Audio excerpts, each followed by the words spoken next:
Abu Nawas aslinya orang Persia yang dilahirkan pada tahun 750 Masehi di Ahwas dan meninggal pada tahun 819 Masehi di Baghdad. Setelah dewasa dia mengembara ke Basra dan Kufa. Di sana dia belajar bahasa Arab dan bergaul akrab dengan orang-orang Badui padang pasir. Karena pergaulannya itu dia mahir bahasa Arab dan adat istiadat dan kegemaran orang Arab. Dia juga pandai bersyair, berpantun dan menyanyi. Sempat pulang ke negerinya, namun pergi lagi ke Baghdad bersama ayahnya. Keduanya mengabdi kepada Sultan Harun al-Rasyid Raja Baghdad. Bapaknya Abu Nawas adalah penghulu kerajaan Baghdad bernama Maulana. Pada suatu hari bapaknya yang sudah tua itu sakit parah dan akhirnya meninggal dunia. Abu Nawas dipanggil ke istana. Dia diperintah sultan atau raja untuk mengubur jenazah bapaknya itu sebagaimana adat Syekh Maulana. Apa yang dilakukan Abu Nawas hampir tiada bedanya dengan Kadi Maulana, baik mengenai tata cara memandikan jenazah hingga mengkafani, menyalati dan mendoakannya. Maka Sultan bermaksud mengangkat Abu Nawas menjadi kadi atau penghulu menggantikan kedudukan bapaknya. Ketika Abu Nawas mendengar rencana itu maka tiba-tiba Abu Nawas nampak berubah menjadi gila. Usai upacara pemakaman bapaknya, Abu Nawas mengambil sepotong batang pisang dan diperlakukannya seperti kuda. Ia menunggang kuda dari batang pisang itu sambil berlari-lari dari kuburan bapaknya menuju rumahnya. Orang yang melihat menjadi terheran-heran dibuatnya. Pada hari yang lain dia mengajak anak-anak kecil dalam jumlah yang cukup banyak untuk pergi ke makam bapaknya. Dan di atas makam bapaknya itu dia mengajak anak-anak bermain rebana dan bersuka cita. Kini semua orang semakin heran atas kelakuan Abu Nawas itu. Mereka menganggap Abu Nawas sudah menjadi gila karena ditinggal mati oleh bapaknya. Pada suatu hari ada beberapa orang utusan dari Sultan Harun al-Rasyid datang menemui Abu Nawas dan berkata, "Hai Abu Nawas, kau dipanggil Sultan untuk menghadap ke istana." "Buat apa Sultan memanggilku? Aku tidak ada keperluan dengannya," jawab Abu Nawas dengan entengnya. "Hai Abu Nawas, kau tidak boleh berkata seperti itu kepada rajamu," pukas sang utusan. "Hai wazir, kau jangan banyak cakap. Cepat ambil ini kudaku ini dan mandikan di sungai supaya bersih dan segar," kata Abu Nawas sambil menyodorkan sebatang pohon pisang yang dijadikan kuda-kudaan.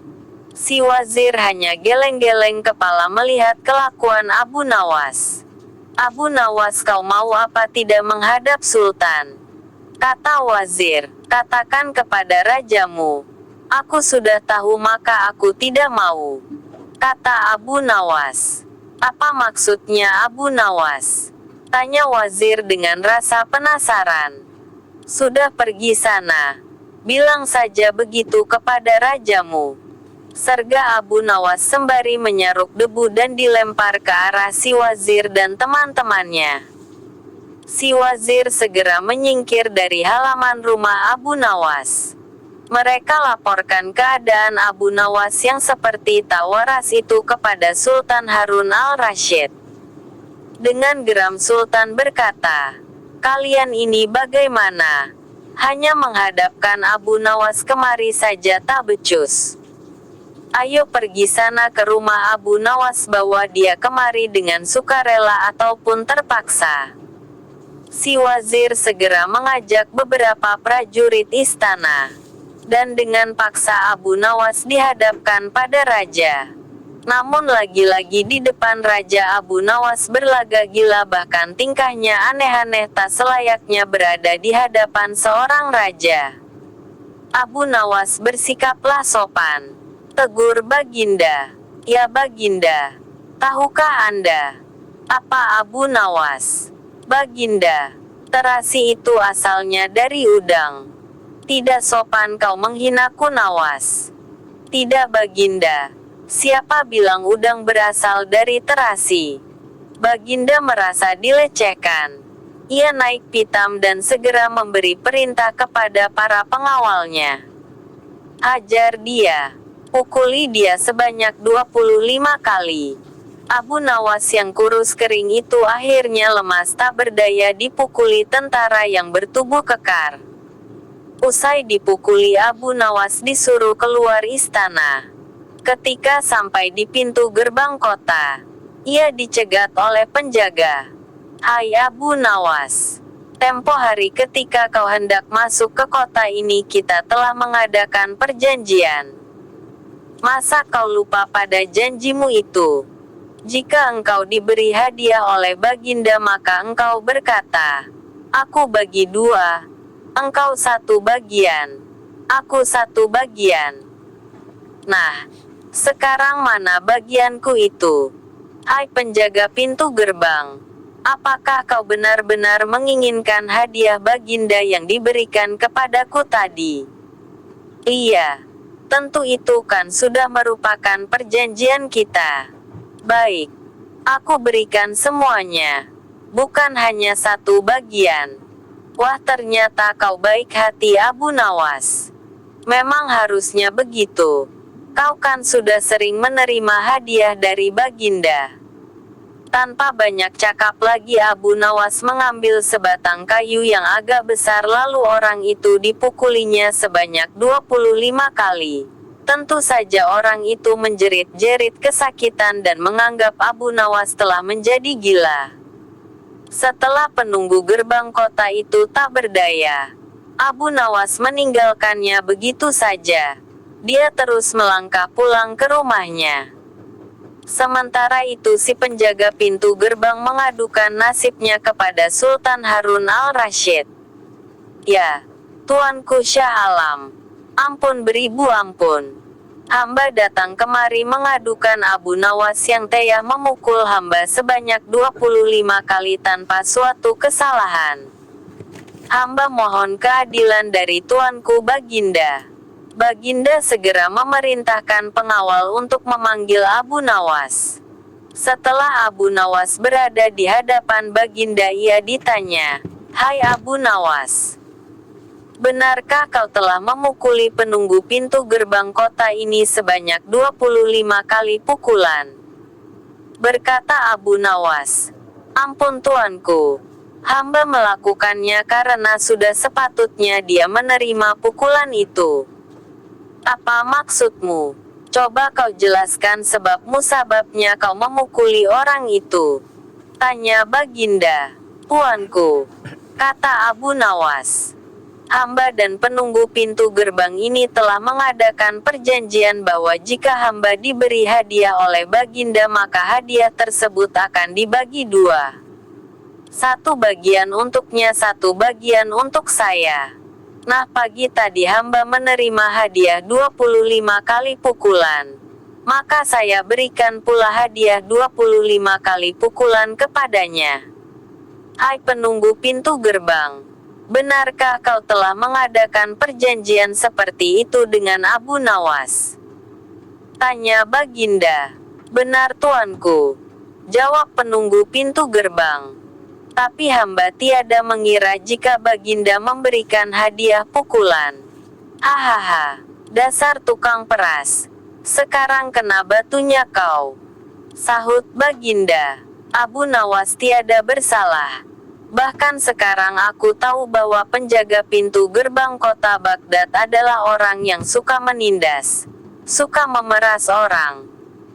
Kalau kau tidak merubah kelakuan burukmu itu sungguh aku akan memecat dan menghukum kamu. Ampun Tuanku, sahut penjaga pintu gerbang dengan gemetar. Abu Nawas berkata, Tuanku, hamba sudah lelah, sudah mau istirahat. Tiba-tiba diwajibkan hadir di tempat ini, padahal hamba tiada bersalah. Hamba mohon ganti rugi. Sebab jatah waktu istirahat hamba sudah hilang karena panggilan Tuanku. Padahal besok hamba harus mencari nafkah untuk keluarga hamba. Sejenak Baginda berpaling, terkejut atas protes Abu Nawas. Namun tiba-tiba ia tertawa terbahak-bahak. Hahaha. Jangan khawatir Abu Nawas. Baginda kemudian memerintahkan bendahara kerajaan memberikan sekantong uang perak kepada Abu Nawas. Abu Nawas pun pulang dengan hati gembira. Tetapi sesampai di rumahnya Abu Nawas masih bersikap aneh dan bahkan semakin nyentrik seperti orang gila sungguhan. Pada suatu hari Raja Harun al-Rasyid mengadakan rapat dengan para menterinya. Apa pendapat kalian mengenai Abu Nawas yang hendak kuangkat sebagai kadi? Wazir atau Perdana Meneteri berkata, melihat keadaan Abu Nawas yang semakin parah kelakuannya maka sebaiknya tuanku mengangkat orang lain saja menjadi kadi. Menteri-menteri yang lain juga mengutarakan pendapat yang sama. Tuanku, Abu Nawas telah menjadi gila karena itu dia tak layak menjadi kadi. Baiklah, kita tunggu dulu sampai 21 hari, karena bapaknya baru saja meninggal. Jika tidak sembuh-sembuh juga bolehlah kita mencari kadi yang lain saja. Setelah lewat 1 bulan Abu Nawas masih dianggap gila, maka Sultan Harun al-Rasyid mengangkat orang lain menjadi kadi atau penghulu kerajaan Baghdad.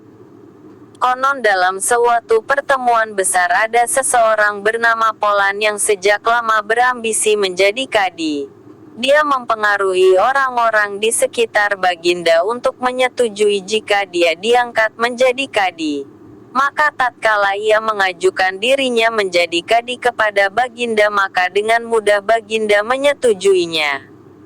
Begitu mendengar Polan diangkat menjadi kadi maka Abu Nawas mengucapkan syukur kepada Tuhan.